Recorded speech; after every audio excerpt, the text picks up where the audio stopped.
الحمد لله رب العالمين، والصلاة والسلام على سيد الأنبياء والمرسلين وعلى آله الطيبين الطاهرين وأصحابه الأكرمين الأفضلين، أما بعد. فأعوذ بالله من الشيطان الرجيم. كذبت قوم لوط المرسلين إذ قال لهم أخوهم لوط ألا تتقون إني لكم رسول أمين فاتقوا الله وأطيعون وما أسألكم عليه من أجر إن أجري إلا على رب العالمين. أتأتون الذكران من العالمين وتذرون ما خلق لكم ربكم من أزواجكم بل أنتم قوم عادون.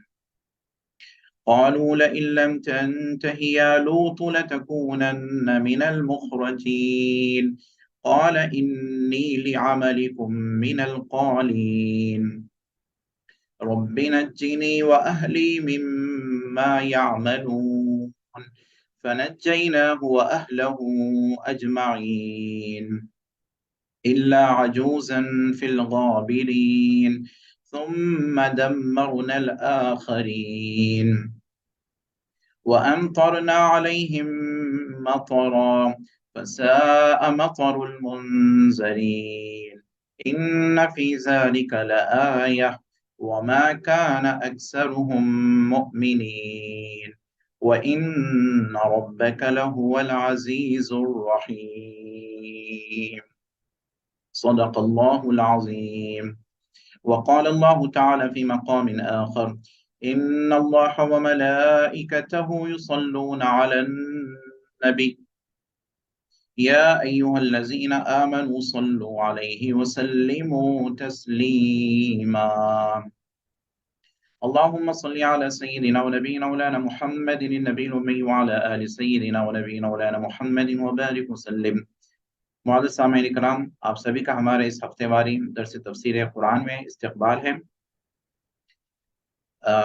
الحمدللہ سورۃ الشعراء کے یہ 13ویں رکوع کی آپ کے سامنے تلاوت کی گئی ہے۔ ان آیات پر روشنی ڈالنے سے پہلے جیسا کہ ہم اعلان کرے تھے گروپ میں کہ ہمارے پروگرام میں بچوں کی ایکٹیویٹی بھی انشاءاللہ علیکم ورحمۃ اللہ وبرکاتہ۔ وعلیکم السلام ورحمۃ اللہ۔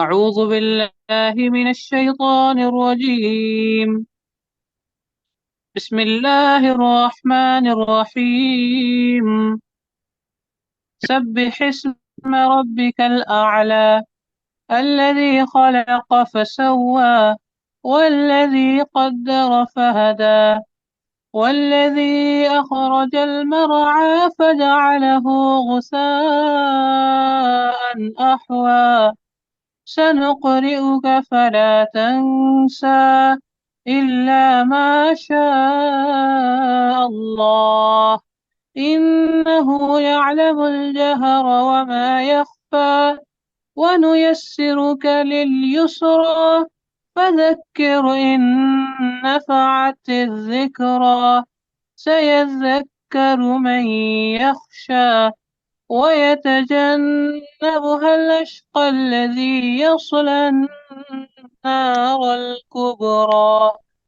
ثم لا يموت فيها ولا يحيا قد أفلح من تزكى وذكر اسم ربه فصلى بل تؤثرون الحياة الدنيا والآخرة خير وأبقى إن هذا لفي الصحف الأولى صحف إبراهيم وموسى صدق اللہ العظیم۔ ماشاءاللہ ماشاءاللہ، بہت ہی بہترین تلاوت ہے، جزاک اللہ خیرہ، بارک اللہ فیک۔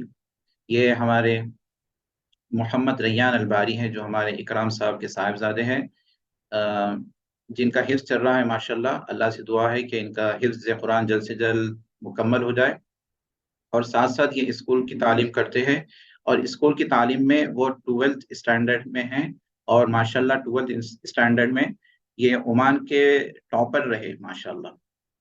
یہ بس ایک بطور تحدیث نعمت آپ کے سامنے میں بات رکھا تھا۔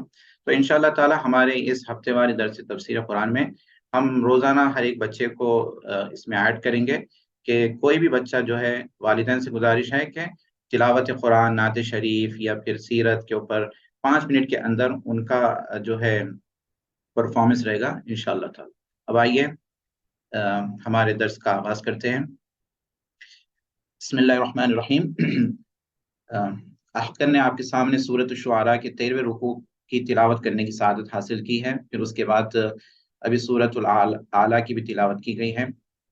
ہمارے ہفتے واری درس تفسیر میں ہم سورۃ الشعراء میں ہیں، اور اس سے پہلے کا جو واقعہ تھا وہ قوم سمود اور حضرت صالح علیہ السلام کے بارے میں تھا، اور آج قوم لوط کے بارے میں ہے۔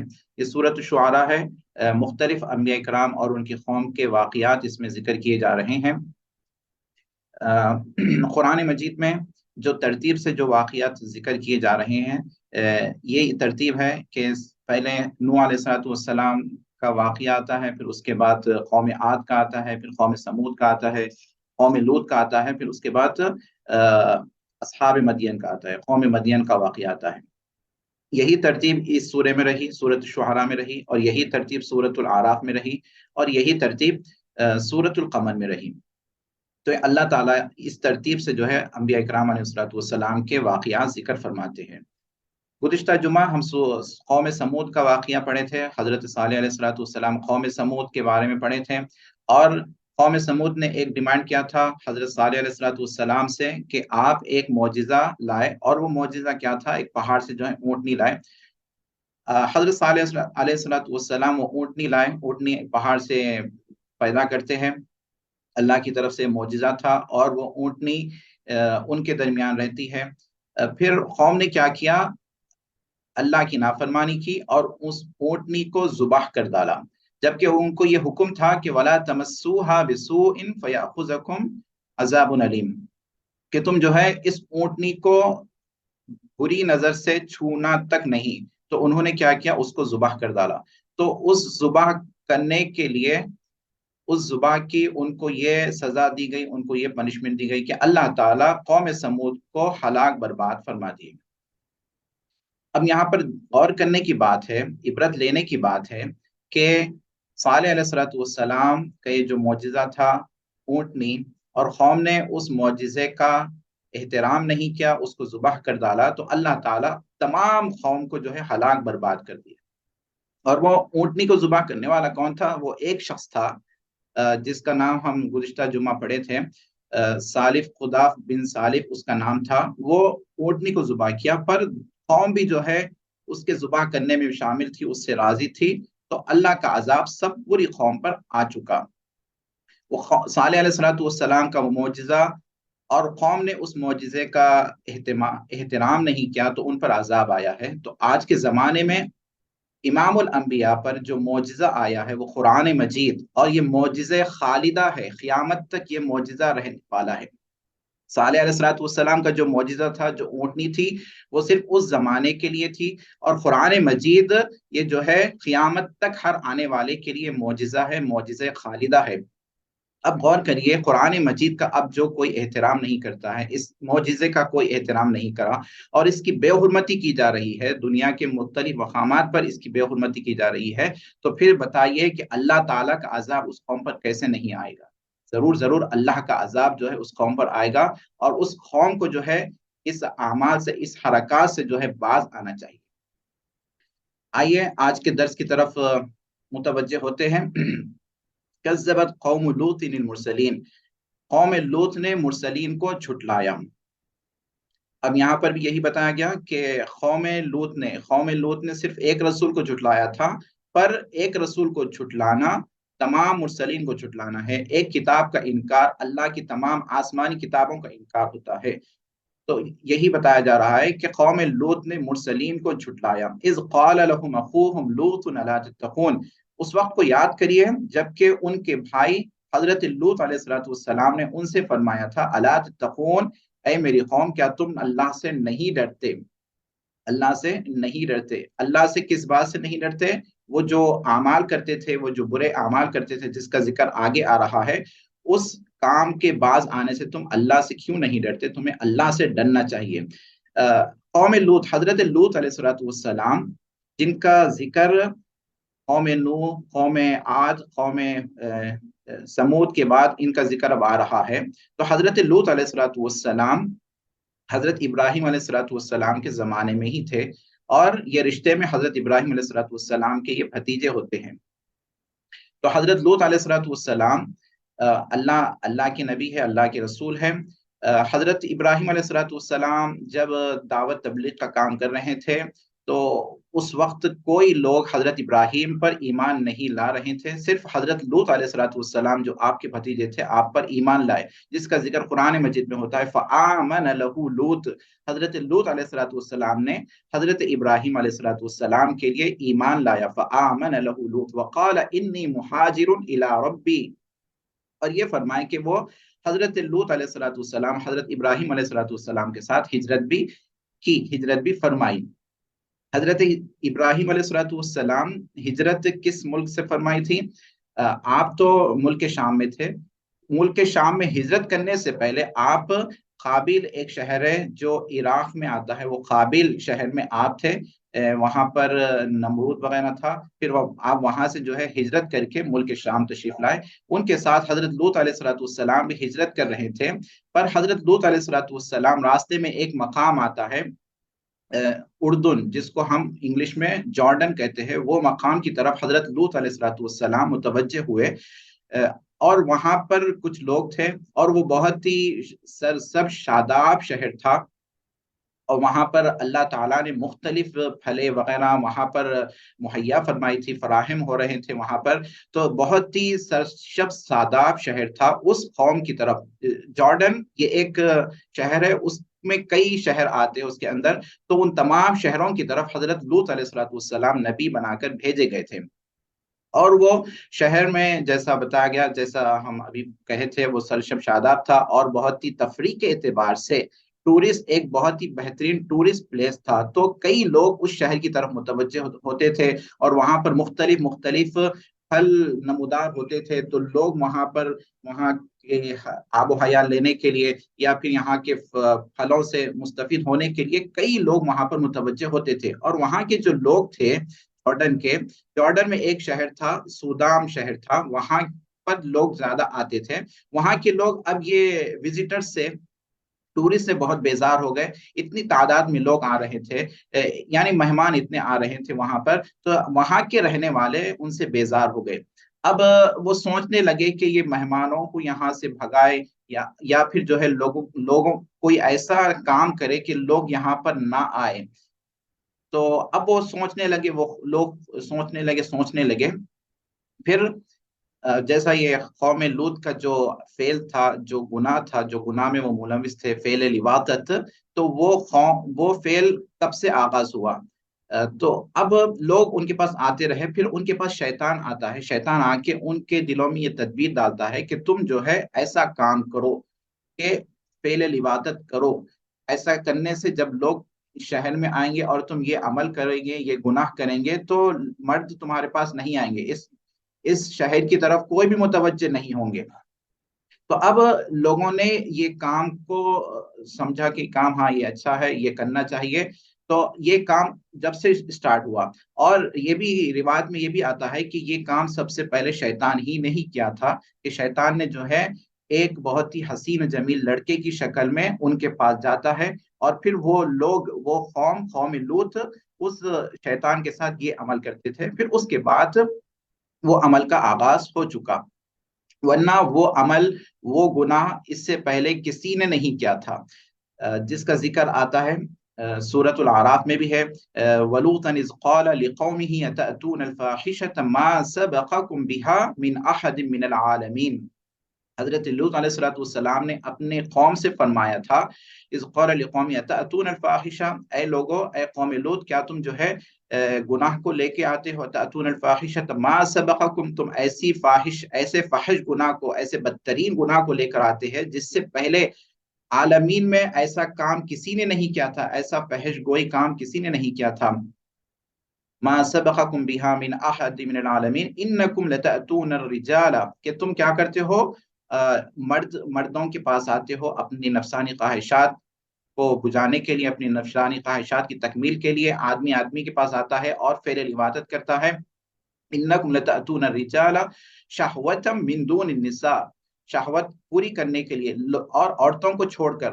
اللہ تعالیٰ نے اس کام کے لیے عورتیں پیدا کی تھی، تمہاری بیویاں ہیں، تمہاری بیویاں ہوتے ہوئے تم کیا کرتے ہو، مردوں کے پاس آتے ہو اور اپنی نفسانی خواہشات کی تکمیل کرتے ہو. شہوت من دون النساء بل انتم قوم مسرفون، بلکہ تم ایک بہت حد سے زیادہ جانے والی تم قوم ہو، تم بہت ظالم قوم ہو، مجرم قوم ہو. تو اب یہ حضرت لوط علیہ السلام کی نصیحتیں ہوئی، نصیحتوں میں ان کی قوم کا جواب کیا تھا، فما كان جواب قومه الا ان قالوا اخرجوهم من قريتكم انهم اناس يتطهرون. تو قوم کا جواب یہ تھا کہ اخرجو اخرجوہم، کہ حضرت لوط اور ان کے گھر والوں کو یہاں سے نکال دو. کیوں؟ ان کے نکالنے کی وجہ کیا ہے، ان کا گناہ کیا ہے، ان کا جریمہ کیا ہے، انہم اناس یتطہرون، کہ یہ لوگ جو ہے بہت ہی پاک صاف ستھرے لوگ ہیں، یہ فعل کو پسند نہیں کر رہے ہیں اور یہ گناہ پر، یہ عمل پر وہ ہمیں تان زان کر رہے ہیں. اس لیے انہوں نے کیا کہا، اخرجو آل لوط، اخرجوہم، ان کو اس وطن سے بے وطن کر دو. اخرجوہم انہم اناس یتطہرون فانجیناہ واہلہ الا امرأتہ کانت من الغابرین. تو پھر اللہ تعالیٰ نے حضرت لوط اور ان کے گھر والوں کو جو ہے اس قوم سے جو ہے نجات دے دی. اس قوم سے، یا پھر جو ہے وہ جو گناہ کرتے تھے اس گناہ کا جو ان پر عذاب آیا، اس کی جو سزا تھی، اس سزا سے اللہ تعالیٰ نے حضرت لوط اور ان کے گھر والوں کو وہاں سے محفوظ فرما دیا، ان کو نجات دے دی. تو یہ قوم لوط کے بارے میں کچھ کچھ باتیں تھی جو آپ کے سامنے رکھی جا رہی ہے. اب یہاں پر سورۃ الشعراء میں جو ہم پڑھ رہے ہیں وہ سماعت فرمائے، آیات پر روشنی ڈالتے ہیں. کذبت قوم لوط المرسلین، قوم لوط نے مرسلین کو جھٹلایا جبکہ ان کے بھائی لوط علیہ السلام نے ان سے فرمایا تھا، الا تتقون، کیا تم اللہ تعالیٰ سے اس گناہ پر، اس بدترین عمل پر ڈرتے نہیں ہیں. انی لکم رسول امین، یہاں دیکھیں، یہاں پر بھی جو ہے ہر پیغمبروں کا، ہر قوم کا جب ذکر ہو رہا ہے تو سیم یہی آیات آ رہی ہے. اذ قال لهم اخوهم، جبکہ ان کے بھائی، یہاں پر بھی حضرت لوط علیہ السلام کے لیے ان کے بھائی نے فرمایا ہے. بھائی اس لیے فرما رہے ہیں تاکہ قوم کے اندر نرمی، شفقت پیدا ہو جائے. بھائی کا جب لفظ آتا ہے، جب بھائی کا جب نام آتا ہے تو بھائی کے لفظ میں اتنی طاقت ہے، اس کے اندر اتنا فائدہ ہے. اب بھائی کی وجہ سے جو ہے نرمی شفقت پیدا ہو جاتی ہے. اب حالات ایسے ہو جا رہی ہیں کہ سگا بھائی کے اندر وہ محبت نہیں رہی، وہ نرمی نہیں رہی، وہ محبت نہیں رہی، وہ رحم دلی نہیں رہی. آج جو ہے بھائی بھائی کا دشمن ہو جا رہا ہے، جائیداد کے لیے یا پھر اور کوئی دوسری چیزوں کے لیے ایک بھائی دوسرے بھائی کا قاتل بن رہا ہے. اللہ تعالی ہم سب کی حفاظت فرمائے. اذ قال لهم اخوهم لوط الا تتقون انی لکم رسول امین، کہ بے شک میں تمہارے لیے ایک امانت دار رسول ہوں. فاتقوا اللہ واطیعون، تو تم اللہ سے ڈرو اور میری اطاعت کرو، میری فرما برداری کرو، میری بات مانو. اتأتون الذکران من العالمین، تو حضرت لوط علیہ السلام یہ قوم سے کہتے ہیں، اتأتون الذکران، کیا تم جو ہے اپنی نفسانی خواہشات کو پوری کرنے کے لیے ذکر کے پاس آتے ہیں، آدمیوں کے پاس آتے ہیں، آدمی آدمی کے پاس آتا ہے، من العالمین. وتذرون ما خلق لكم ربكم، اور تم چھوڑ دیتے ہو وہ چیز جو اللہ تعالیٰ نے تمہارے لیے پیدا کی تھی، جو چیز تمہارے لیے مباح ہے، تمہاری بیویاں ہیں، ان سے جو ہے تم جنسی تعلقات پیدا کرنا تھا، ان سے تم جو ہے ان سے تم استفادہ حاصل کرنا تھا. تم کیا کر رہے ہو، اپنی بیویوں کو چھوڑ کر تم جو ہے آدمیوں کے پاس جا رہے ہو، مردوں کے پاس جا رہے ہو. من ازواجکم، اپنی بیویاں. اب یہاں پر جو من ہے، من یا تو من بیانیہ ہے، یعنی یہ بیان کیا جا رہا ہے کہ اللہ تعالیٰ نے تمہارے لیے جو چیز پیدا کی وہ چیز کیا ہے، وہ تمہاری بیویاں ہیں. یا پھر من کو تبعیض کے معنی میں لیں، یعنی من سے مطلب یہ ہے کہ بیویوں سے بھی جو ہے تم استفادہ حاصل کرو، پر جو طور طریقہ جو بتایا گیا ہے وہ طور طریقے کے حساب سے. جیسا کہ اللہ تعالیٰ نے سورۃ البقرہ میں ارشاد فرمایا نساؤکم حرث لکم، کہ تمہاری بیویاں تمہاری کیا حاصل کرے. تو یہ جو طور طریقے جو بتائے گئے ہیں، سامنے سے جائے پیچھے سے نہ جائے، پیچھے سے جانے کی ممانعت ہے، یہ فعل حرام ہے. تو بتایا جا رہا ہے کہ بیوی کے ساتھ بھی انسان جو ہے فعل العبادت نہیں کر سکتا ہے. یہ جو برا عمل ہے یہ بیوی کے ساتھ بھی اس کو کرنے کی اجازت نہیں ہے. کچھ لوگوں نے اس کی اجازت دی ہے، بلکہ یہ سراسر غلط ہے، وہ ان کی بہت بڑی غلطی ہے. اتأتون الذکران من العالمین وتذرون ما خلق لكم ربكم من ازواجكم بل انتم قوم عادون، بلکہ تم جو ہے ایک حد سے تجاوز کر جانے والی تم قوم ہو. تم یہ فعل کر رہی ہو، یہ فعل جو ہے کوئی کسی نے نہیں کیا اب تک، جہاں میں یہ فعل کا مرتکب کوئی نہیں ہوا ہے. جانور تک بھی جانور بھی یہ فعل سے جو ہے باز رہتے ہیں. ہاں، جانور میں بھی ایک جانور ہے جس کو بد جانور کہتے ہیں، سور، یہ فعل کرتا ہے. تم جو ہے جانوروں سے بھی جو ہے گئے گزرے ہو گئے ہو، تم ایک حد سے تجاوز کر جانے والی تم قوم ہو. قالوا لئن لم تنتهي يا لوط لتكونن من المخرجين. تو اب قوم نے کہا، قوم لوط نے پیغمبر سے کہا، اے لوط، تم اگر اس سے باز نہیں آئیں گے، اگر تم اس عمل پر ہمیں تان زان کرنے سے نہیں روکو گے، ہمیں نہیں باز آ جائیں گے، تو تم کیا کریں گے؟ لتکونن من المخرجین، تو تم جو ہے اس شہر سے نکال دیے جائیں گے. تو پیغمبروں کو جو ہے اپنی قوم کی یہ باتوں سے، یہ دھمکیوں سے ڈر نہیں ہوتا ہے. پیغمبر صرف اللہ تعالیٰ سے ڈرتے ہیں، انبیاء کرام علیہ السلام. قوم نے جو ہے یہ دھمکی دی تھی، یہ وارننگ دی تھی، اگر آپ بچیں گے نہیں تو ہم آپ کو جو ہے اس شہر سے نکال دیں گے. پر حضرت لوط علیہ السلام برابر اپنی قوم کو نصیحت کرتے رہے، اپنی قوم کو یہ تاکید کرتے رہے، یہ نصیحت کرتے رہے، اور ان کو اس برے عمل سے روکنے کی بھرپور کوشش کرتے رہے. انبیاء کرام علیہ السلام قوم کی باتوں سے، دھمکیوں سے ڈرنا تو دور کی بات ہے. انبیاء کرام علیہ السلام کے جو پیروکار ہوتے ہیں، صحابہ کرام ہیں، اولیاء کرام ہیں، یہ بھی جو ہے قوم کے دھمکیوں سے، قوم کی وارننگ سے نہیں ڈرتے ہیں. صحابہ کرام میں دیکھیے کتنے ظلم زیادتیں ہوئے، تابعین میں، ائمہ میں، امام اعظم رحمت اللہ علیہ پر جو ہے کتنا ظلم زیادتی کی گئی، آپ کو جیل بھیج دیا گیا، پر آپ جو ہے یہ تمام چیزیں برداشت کرتے ہوئے جو آپ کا جو مشن تھا، جو آپ جو دین کی جو خدمت کر رہے تھے، وہ خدمت کو آپ جاری و ساری رکھتے ہیں. تو اسی طرح علماء اکرام پر، ائمہ پر جو ہے لوگوں کی طرف سے زیادتیاں ہوئی، سختیاں ہوئی، وہ سختیاں برداشت کرتے کرتے قوم کی، دین کی خدمت کرتے رہے. امام احمد بن حنبل پر جو ہے کتنے کوڑے برسائے گئے. جب قرآن کا جب مسئلہ ہوا تھا، خلق قرآن کا مسئلہ، تو اس پر جو ہے آپ اپنی رائے پر جمے رہے، اتنے اپنے جسم پر جو ہے کوڑے کھائے، برداشت کرے، پر اپنی رائے بدلے نہیں. اپنی رائے مطلب جو بات جو صحیح تھی، جو عقیدہ صحیح تھا، اسی عقیدے پر آپ قائم رہیں.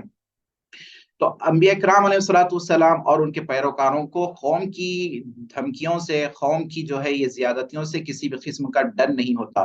تو قوم لوط نے حضرت لوط علیہ السلام کو یہ دھمکی دی تھی، اگر آپ ہمیں اس بات سے روکنے سے اگر باز نہیں آئیں گے، لَتَكُونَنَّ مِنَ الْمُخْرَجِينَ، تو آپ یہاں سے نکال دیے جائیں گے.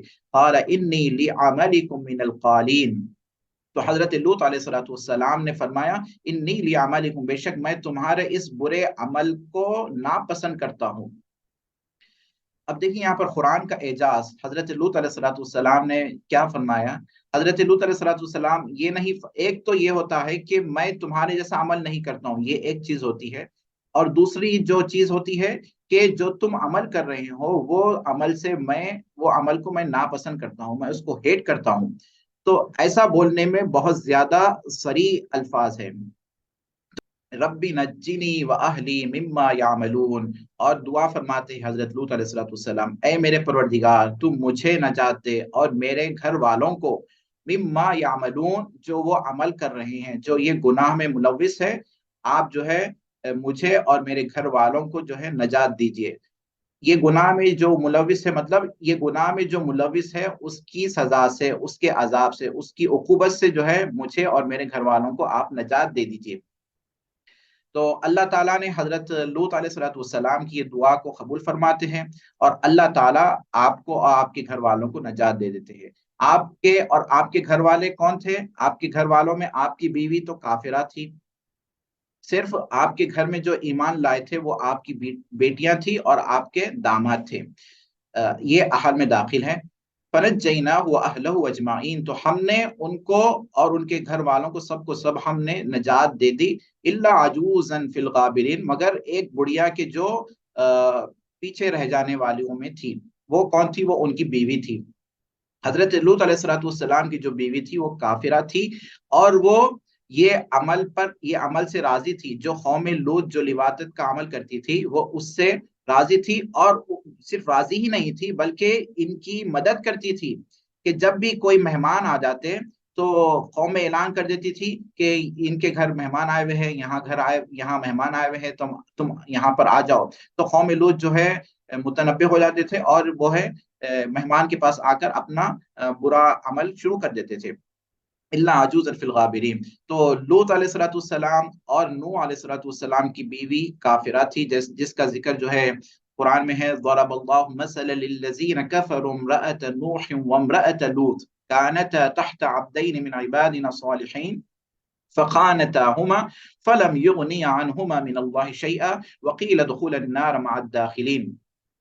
تو اللہ تعالیٰ مثال بیان کرتے ہیں، ضرب اللہ مثلا للذین، اللہ تعالیٰ ان لوگوں کی مثال بیان کرتے ہیں جو کفر کیے، الکفر امرأتا، وہ کفر کرنے والے کون ہیں؟ ایک تو نوح علیہ السلام کی بیوی ہے اور لوط علیہ السلام کی بیوی ہے۔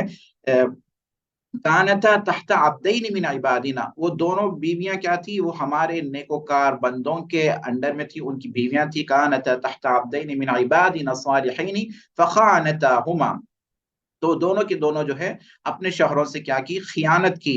نوح علیہ السلام کی بیوی بھی خیانت کی، اور اسی طرح لوط علیہ السلام کی بیوی بھی جو ہے خیانت کی۔ خیانت وہ کیا کرتی تھی؟ وہ قوم لوط جو یہ برے فعل میں ملوث تھے ان کی وہ معاون تھی، ان کی مددگار تھی، ان کی عمل پر وہ مدد کرتی تھی۔ فخانتاہما فلم یغنی عنہما من اللہ شیئا وقیل ادخلا النار مع الداخلین، تو کیا ہوا؟ وہ کافرہ تھی اور کفر پر ہی مر گئی، اور اللہ کے عذاب ان کو آ گیا، ان کو تو یہاں پر یہی فرمایا جا رہا ہے فَنَجَّيْنَاهُ وَأَهْلَهُ، تو ہم نے حضرت لوط کو اور ان کے گھر والوں کو کیا کیا؟ نجات دے دیا۔ إِلَّا عَجُوزًا فِي الْغَابِرِينَ، مگر جو پیچھے رہ جانے والی ان کی جو بیوی تھی وہ پیچھے رہ گئی۔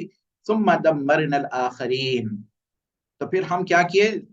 بعد کے لوگوں کو، قوم لوط کو کیا کیا ہم نے؟ ہلاک برباد کر دیا۔ اب ان کو ہلاک برباد کیسا کیا اللہ تعالیٰ نے ان پر عذاب کیسا نازل فرمایا، اس کا ذکر قرآن مجید میں مختلف مقامات پر آتا ہے۔ بہت بدترین عذاب اللہ تعالیٰ نے ان کو دیا تھا۔ سورہ ہود میں بھی جو ہے اس کا ذکر ہے۔ اللہ تعالیٰ کیا فرمائے؟ اللہ تعالیٰ قوم لوط پر عذاب دینے سے پہلے حضرت لوط اور ان کے گھر والوں کو بچا لیے، اور ان کو کیسا بچائے؟ اللہ تعالیٰ نے فرشتے بھیجا۔ فرشتے آتے ہیں، فرشتے بہت ہی حسین جمیل لڑکوں کی شکل میں آتے ہیں۔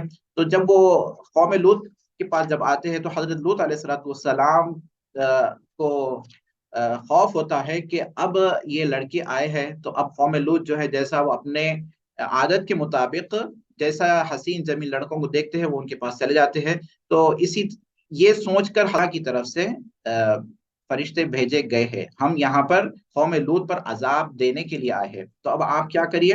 اِنَّا رُسُلُ رَبِّكَ، کہ ہم جو ہے آپ کے پروردگار کی طرف سے بھیجے ہوئے ہیں، لَن يَصِلُوا إِلَيْكَ، یہ آپ کے پاس نہیں آئیں گے، آپ ڈریے مت، یہ ہمارا کچھ نہیں کر سکتے، نہ ہمارا کچھ کر سکتے ہیں اور نہ آپ کا کر سکتے ہیں۔ لَن يَصِلُوا إِلَيْكَ فَأَسْرِ بِأَهْلِكَ، تو اے لوط آپ کیا کریے علیہ الصلوۃ والسلام، آپ اپنے گھر والوں کو راتوں رات لے کر یہاں سے چلے جائیے، یہ شہر کو چھوڑ دیجئے، بقطع من اللیل ولا یلتفت منکم، اور کیا کریے؟ آپ میں سے کوئی پلٹ کر نہ دیکھے، بس چلے جائیے یہاں سے، سیدھا چلے جائیے، اب یہ بستی پر عذاب آئے گا، وہ چیخا ماریں گے، وہ کریں گے، پر آپ پلٹ کر نہ دیکھنا۔ ولا یلتفت منکم احد الا امرأتک، سوائے آپ کی بیوی کے، کیونکہ آپ کی بیوی پر بھی جو ہے عذاب آنے والا ہے، جیسا کہ قوم لوط پر عذاب آئے گا اسی طرح آپ کی بیوی پر بھی عذاب آ جائے گا۔ ان موعدہم الصبح، اور ان کا عذاب کا ٹھکانہ کیا تھا، ٹائم لائن کیا دیا گیا تھا، صبح مارننگ تھی، ارلی مارننگ کیا ہوگا، ان پر عذاب آ جائے گا۔ الیس الصبح بقریب، کیا صبح قریب نہیں ہے؟ صبح بہت ہی قریب ہے، کچھ ساعات کی بات ہے، کچھ گھنٹوں کی بات ہے، بس انتظار کریے، اب ان پر عذاب آنے والا ہے۔ فلما جاء امرنا، جب ہمارا حکم آ گیا، اللہ ارشاد فرماتے ہیں جب ہمارا حکم آ گیا، جعلنا عالیہا سافلہا، تو ہم نے وہ قوم لوط کو کیا کیا، ان کا اونچا حصہ ہم نے اس کو نیچے کر دیا ہے۔ یعنی اللہ تعالیٰ نے جبرائیل علیہ الصلوۃ والسلام کو بھیجتے ہیں قوم لوط کے پاس، جبرائیل علیہ الصلوۃ والسلام تشریف لاتے ہیں اور اپنے پروں پر قوم لوط کو اٹھا لیتے ہیں، آسمان تک لے جاتے ہیں، پھر آسمان سے جو ہے پلٹا دیتے ہیں، تو اس طرح ان پر عذاب نازل کیا گیا۔ ساری کی ساری قوم کو جبرائیل علیہ الصلوۃ والسلام اپنے پروں پر اٹھا لیتے، آسمان پر لے جاتے، پھر سوچئے جب آسمان پر جب ان کو لے جائے، پھر آسمان سے جب ان کو نیچے پھینکے، وہ کتنا بھیانک عذاب ہے۔ جو کوئی اوپر جتنی زیادہ اونچائی سے جب نیچے گرتا ہے تو اس کو اتنا ہی تکلیف ہوتی ہے، اتنا ہی جو ہے سخت عذاب ہوتا ہے۔ فجعلنا عالیہا سافلہا، ہم نے جو ہے اس بستی کا جو اوپر کا جو حصہ ہے اس کو نیچا کر دیا، اس کو الٹ پلٹ کر دیا۔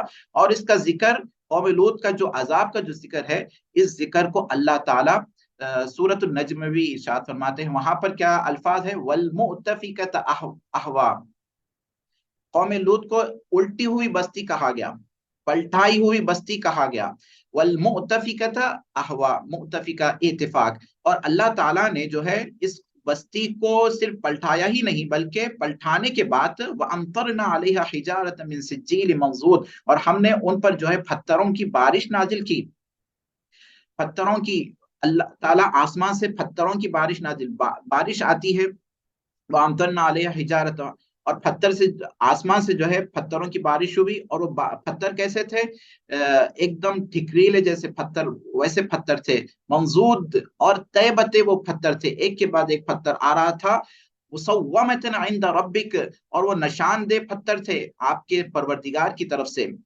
نشاندہ کیا تھے، ہر پتھر پر جو ہے، وہ پتھر جس پر گرنے والا تھا اس کا نام لکھا ہوا تھا۔ تو اس طرح سے اس انتظام کے ساتھ، اس تنظیم کے ساتھ، اس نظم کے ساتھ اللہ تعالیٰ نے ان پر جو ہے عذاب نازل فرمایا، والعیاذ باللہ۔ وَأَمْطَرْنَا عَلَيْهِمْ حِجَارَةً مِّن سِجِّيلٍ، تو اب سورۃ الشعراء میں جو ہے اللہ تعالیٰ اس عذاب کی کیفیت بیان فرماتے ہیں، وَأَمْطَرْنَا فَنَجَّيْنَاهُ وَأَهْلَهُ أَجْمَعِينَ إِلَّا عَجُوزًا فِي الْغَابِرِينَ ثُمَّ دَمَّرْنَا الْآخَرِينَ، پھر ہم نے جو ہے ان سب کو ہلاک برباد کر دیا۔ وَأَمْطَرْنَا عَلَيْهِمْ، ایک تو وہ بستی کو الٹ پلٹ کر دیا، پھر اس کے اوپر جو ہے پتھروں کی بارش کی گئی، فَسَاءَ مَطَرُ الْمُنذَرِينَ، اور کتنی ہی بدترین یہ بارش ہے۔ بارش کا جب ہم ذکر کرتے ہیں تو کیا خیال آتا ہے، خیر، برکات، کیونکہ بارش سے کیا ہوتا ہے، رزق آتا ہے، بارش سے برکتیں آتی ہے، بارش سے رحمتیں نازل ہوتی ہے۔ تو اب یہاں پر بارش کا لفظ سننے سے یہ ذہن میں یہ خیال نہ آ جائے کہ بہتر کی بارش ہے، بلکہ آگے یہ بتایا جا رہا ہے فَسَاءَ مَطَرُ الْمُنذَرِينَ، کتنی ہی بدترین جو ہے ان پر بارش کی گئی ہے، یہ ڈرانے والوں پر بارش کی گئی ہے۔ ان نفیزہ، یہ جن کو ڈرایا گیا ہے ان پر جو ہے اس طرح کی بارش کی گئی ہے، قوم لوط پر یہ بارش ہوئی ہے، پتھروں کی بارش۔ اور اس کا ذکر جو ہے 27 پارے میں بھی ہے، قال فما خطبكم ايها المرسلون، کہ آپ کا کیا معاملہ ہے ایھا المرسلون، قالوا انا ارسلنا الى قوم مجرمین، اللہ تعالیٰ جو ہے فرشتوں کو بھیجتے ہیں، فرشتے آتے ہیں، پھر فرشتوں سے پوچھا جاتا ہے کہ آپ کا کیا معاملہ ہے، تو وہ کہتے ہیں کہ ہم جو ہے ایک مجرم قوم کی طرف بھیجے گئے، لنرسل علیہم حجارۃ من طین مسومۃ عند ربک المسلمین، تو ہم کیا کریں گے، ان پر پتھروں کی بارش نازل کریں گے، ان کو عذاب دیں گے، پھر ہم کیا کریں، وہ بستی پر عذاب نازل ہونے سے پہلے فَأَخْرَجْنَا مَنْ كَانَ فِيهَا مِنَ الْمُؤْمِنِينَ، یہ بستی میں سے جو ایمان والوں کے جو گھر ہے ہم ان کو نکال لیتے ہیں، فَمَا وَجَدْنَا فِيهَا غَيْرَ بَيْتٍ مِنَ الْمُسْلِمِينَ، تو ہم جو ہے اس بستی میں مسلمان کا گھر نہیں پائے، صرف ایک گھر کے، وہ گھر کون سا ہے، وہ حضرت لوط علیہ الصلوۃ والسلام کا گھر ہے۔ اب دیکھیے حضرت لوط علیہ الصلوۃ والسلام اپنی ساری عمر جو ہے محنت کی، دعوت تبلیغ کا کام کرتے رہے، پر ایمان لانے والے کون ہیں، صرف ایک ہی گھر ہے، وہ ہے اور ان کا گھرانہ ہے۔ تو اب یہاں پر جو ہے دعوت تبلیغ والوں کے لیے ایک میسج ہے کہ دعوت تبلیغ کا کام آپ کرتے رہے رزلٹ کو نہ دیکھے، بلکہ یہ اللہ کا دین ہے، اللہ کے دین کی خدمت کرتے ہوئے آپ سمجھ کر کریں، ضرور اللہ تعالیٰ آپ کی اعانت فرمائے گا اور اللہ تعالیٰ آپ کو اس کا ضرور ثواب عطا فرمائے گا۔ لوط علیہ السلام اتنے سال اتنی محنت کرنے پر جو ہے اثرات کیا ہے، اس کا نتیجہ کیا ہے؟ بس ایک گھر جو ہے ایمان لا رہا ہے، فما وجدنا فیہا غیر بیت من المسلمین۔ تو پھر اس کے بعد اللہ تعالیٰ نے اس بستی پر عذاب نازل فرما دیا اور وہ ہلاک برباد ہو گئی۔ ان فی ذلک لآیہ، کہ بے شک اس میں قوم سمود میں اور ان کے جو برے کام میں پھر اس پر عذاب آیا، ضرور عبرت ہے۔ لآیہ وما کان اکثر مؤمنین، اور ان کے اکثر لوگ ایمان لانے والے نہیں ہیں۔ وَإِن